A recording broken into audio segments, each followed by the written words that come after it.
Hello, everyone, and welcome to this session on one of our favorite words in the out-of-school time space these days, evidence. Specifically, we're going to focus on what it means to provide high-quality, evidence-based, out-of-school time programs as stated in the ESSER III grant application. My name is Jessie Newman. I'm a senior researcher with the American Institutes for Research, otherwise known as AIR. I lead our portfolio of youth development and family engagement work here, and that is where all of our out-of-school time, or what you might hear me call OST work, happens to sit. I lead applied research and evaluation work, and I have a passion for using science to drive practice and also using practice to drive our science. Talking about evidence is one of my favorite things, so I'm really excited to dive in with all of you on this important topic. So during this session, we're going to focus on two things. We're going to talk about what it means to offer high-quality evidence-based OST programs and what that means in the context of the Wisconsin Department of Public Instruction. I'm going to make sure you have resources to help you plan programming that aligns with the required activities. In other words, what is evidence-based? Ultimately, it's my hope that you watch, learn, and finish feeling confident in your ability to craft your application and program plans. So let's get started. First, we need to set the stage for our time together.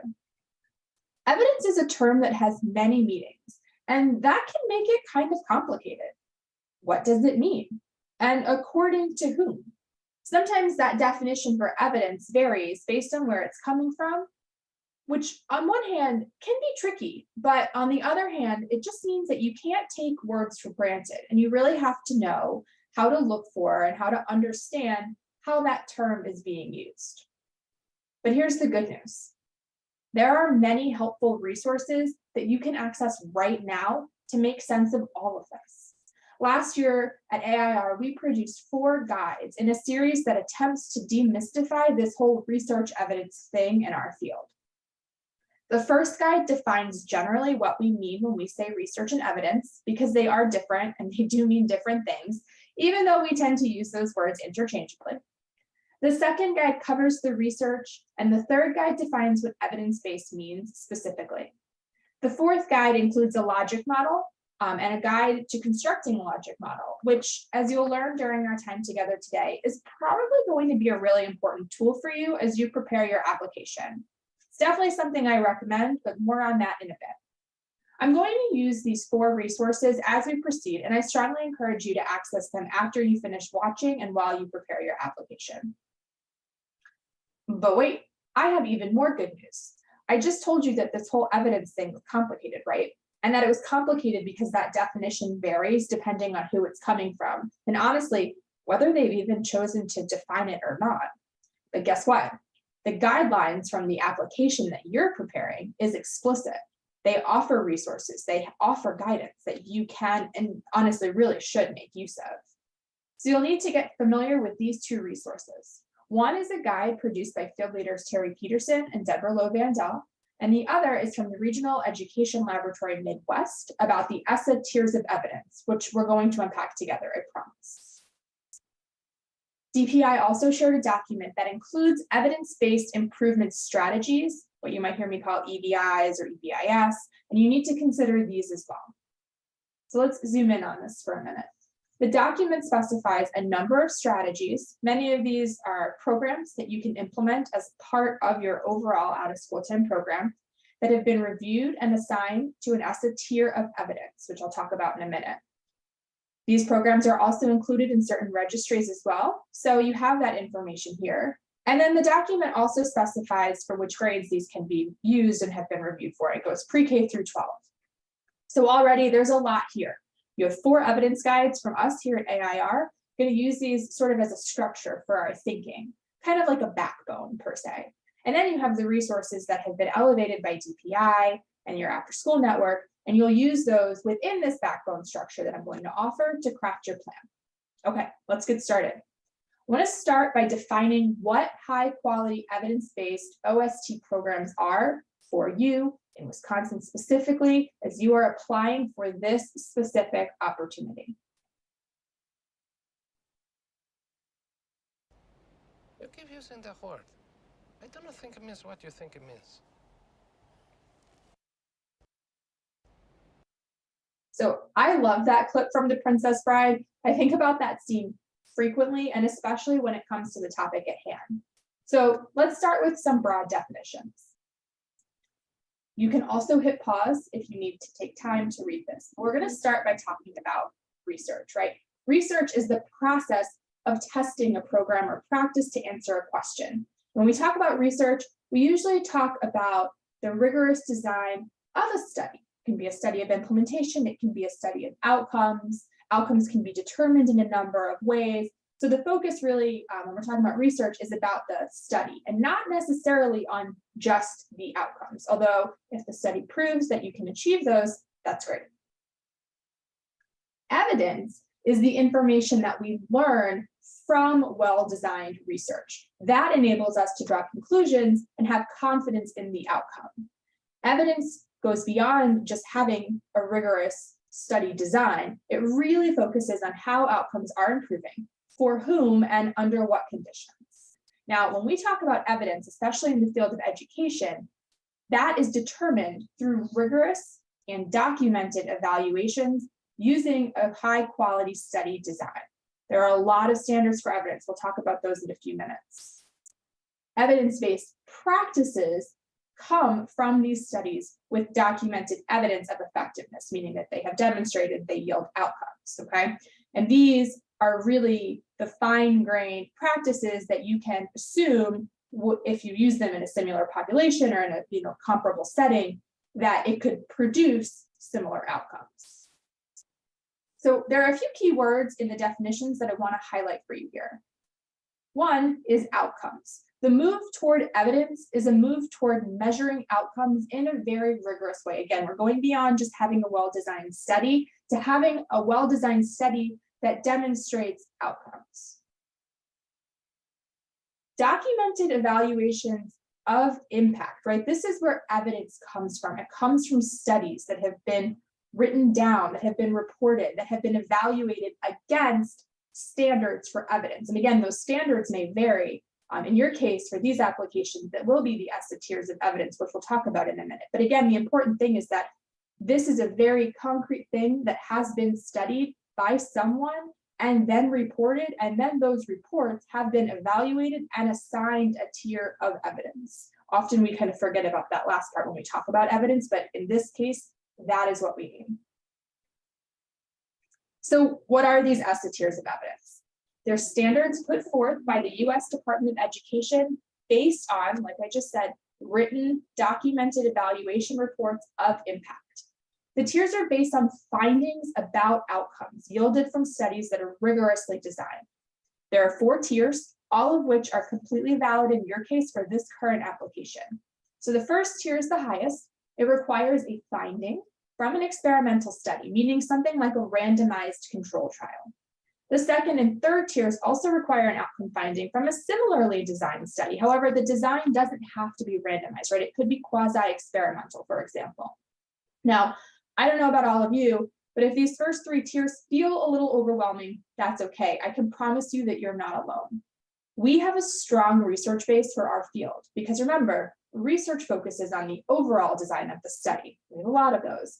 The evidence base is a little trickier, especially if we're using the Department of Education's ESSER tiers, because those, again, they rely on documented studies that yield positive outcomes that have been formally reviewed and assigned an evidence tier. And that's a tall order. It's not impossible, but we'll get deeper into that in a minute. We come to the 4th tier, which requires a rationale for why and how the program being studied is likely to achieve the intended outcomes. That rationale can be articulated in the form of a logic model. I think this tier is super important because for many of you, this might be the tier that you reach. In my opinion, however, even if you opt to implement something that has strong evidence meeting one of the higher tiers, a logic model is essential because it shows where and how that evidence-based program will fit in. So this is our representation. It's an overview of the ESSER tiers of evidence. The application guidance has a link to a guide about the ESSER tiers of evidence from the Regional Education Laboratory Midwest. That's actually led by AIR. The authors of the guide on the ESSER tiers also reviewed and worked on the evidence guides that I'm sharing with you today. So a lot of what you see will overlap here. The What Works Clearinghouse is another great resource to learn more about evidence-based programs and practices, many of which have been recommended by DPI. So I've shared with you a number of factors to consider. Let's go ahead and start putting it all together. The application guidance requires certain activities that are called out in the Peterson and Van Del framework. There's a strong research base for these types of practices, meaning that many studies have shown that engaging in these practices may lead to positive outcomes. So what you'll see in this bulleted list is that most of these practices are central to what we do in out-of-school time. I'd say they're crucial. But I want to be clear, these are research-based practices. They're not necessarily defined as evidence-based if we're using the ESSER tiers of evidence. How do we know what the ESSER tiers of evidence require or matter? Because the second part of the required activity section states the following.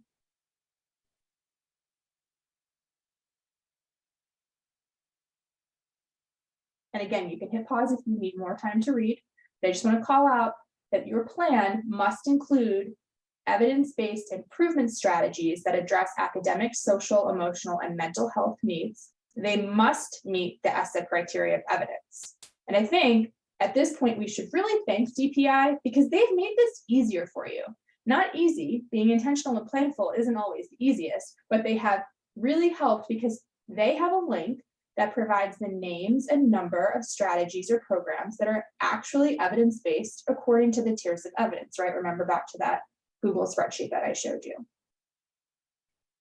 So you might be getting a bit confused by this point, right? The guidance says make sure you have all these things in here that we know are important, but they're not evidence necessarily if we're using the ESSER tiers of evidence. Then it also points you to strategies that are evidence-based using the ESSER tiers of evidence. So what are you supposed to do?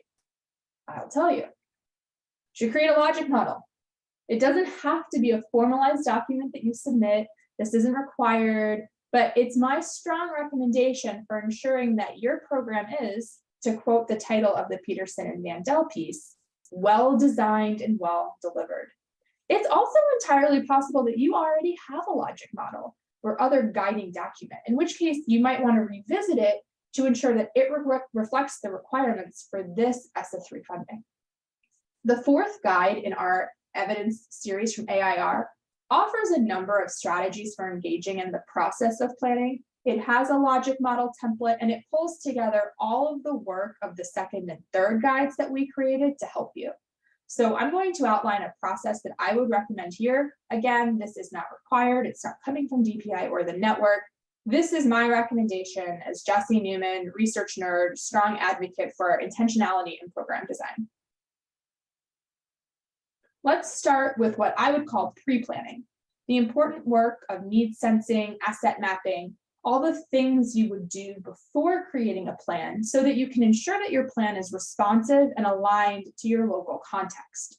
This is a really important step, the work of which will be reflected in the narrative of your plan and your application. You'll also need to set goals based on your pre-planning work, and you can use those goals to drive your logic model. I think sometimes people miss the important fact that the work of a logic model is to ensure that there's a rationale for what you're doing and that what you intend to achieve and how you'll get there. And that really should start with goals. So in your case, developing SMART goals, goals that are specific, measurable, appropriate, realistic, and time specific, need to be called out in your application.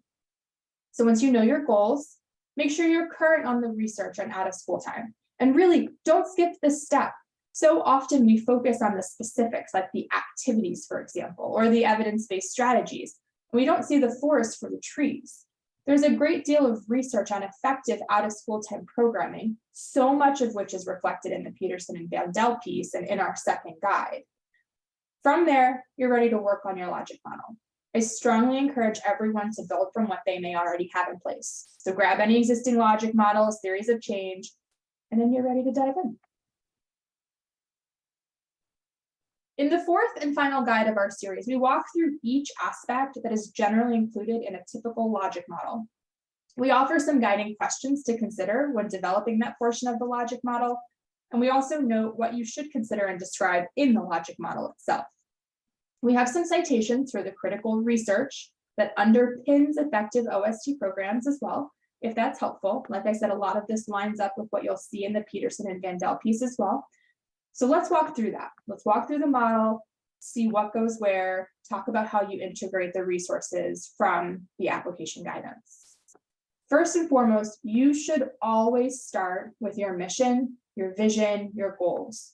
So much of that pre-planning and SMART goal setting work should show up right here.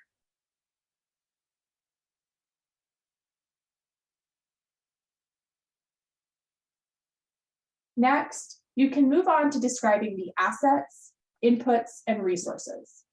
Think of it this way. You get out what you put in. So you really need to think about what you put in. If you did any asset mapping in the pre-planning, that could go here as well. There are other inputs you might have or things you know you need to be able to do what you want to do. Some of the key elements from the Peterson and Van Dell piece should also show up here, right? So thinking about how you engage families and communities, for example, it's a critical asset. It's a necessary input for effective OST programming. So think about that, put it here, check that one off your list. Next, we have the activities. This will likely take the most time to plan out in a comprehensive way. In this section, you must consider those elements of programming that are essential to out of school time, right? Things that make youth feel safe, that create supportive environments for learning. Don't lose sight of those as you focus on the activity specifics. This is where so much of what is in the Peterson and Van Dell piece will show up, right? It's the how of learning and development that happens in your program. This is also where you can be intentional about which evidence-based improvement strategies you choose to implement, right? So first you want to think about the overall design, how you're creating active and hands-on learning experiences, how they're developing and having opportunities to practice interpersonal, social, emotional competencies, right? Where are the opportunities to practice these skills? Are they meaningful and are they relevant? And also, which specific EBI might you implement that addresses academic, social, emotional, and mental health needs, right? There's the specific strategies. There's also the culture, climate, practice of learning and development that goes around that. Don't forget about the list. This is an essential resource. These are where the EBIs are found. Make sure you're using this list as you work on the activity section of your logic model. And I want to call out this one bullet in our guide, right? It's one bullet.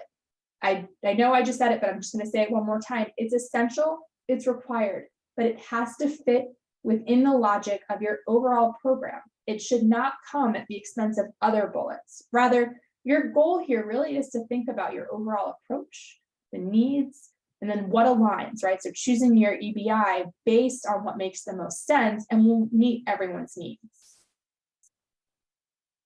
Next, you'll focus on the outputs. Those are short-term metrics that give you the evidence that the things are going according to plan, right? So you use your SMART goals here and maybe, really think about things like attendance and participation, retention, maybe program quality, right? These aren't outcomes necessarily, although they may overlap. Outputs are kind of like the measures of ingredients that you know had to go in to get the final dish, right? So let me use the example of attendance. If your goal is that young people develop specific social and emotional skills, they won't be able to do that if they aren't there. So attendance is an important metric here. There's a lot of research that elevates the importance of attendance. It's also common sense. We can't expect young people to learn if they aren't even showing up, right? So name that here. What are your attendance requirements? What should they be participating in to realize those benefits? These are things you can be checking as you go before you get to the final piece, which is outcomes, right? Again, use your SMART goals here and truly make sure they're realistic, that they're logical. If you go back and you look at your logic model, does it make sense? Can you make the clear link between what goes in, how those inputs support the activities you plan to offer, how those activities are going to yield the outputs and that are necessary to achieving your outcomes? This is the logic of a logic model, right? It has to make sense. And of course, you need to make sure that you've met all of the requirements for this grant, but that you've done so in a way that is logically designed, intentional, and honors the work that we do in out of school time. want to sum it all up for everybody. You can also rewind, you can go back, you can hit pause. Make sure you watch this and also use the resources from the guidance application. Pre-planning is essential. I didn't go very deep into detail here because we wanted to focus on evidence, but this should not come at the expense of doing things like conducting a needs assessment, creating asset maps, really engaging stakeholders, young people, families, community partners, and using what you learn to set the SMART goals, okay? Leverage the available resources. You can use the AIR evidence guides as a backbone, plus you have your grant guidance, Peterson and Vandel, information about the ESSER criteria of evidence, both of those are on page 6. The evidence-based improvement strategies, the link is on page 7, along with resources around school mental health, which are also linked on page 7, right? Got a lot there. You have a webinar that just showed you how to put it all together. So now you're ready. Take a holistic approach, create a logic model, right? Make sure you're integrating the foundational OST practices from Peterson and Vandel, along with the EBIs that are specified by DPI, and you'll be ready. If anyone has any questions, please do not hesitate to reach out. We here at AIR are here to help you, help the network, help DPI. That's my name and email. Best of luck to everybody. We're excited to see what you design.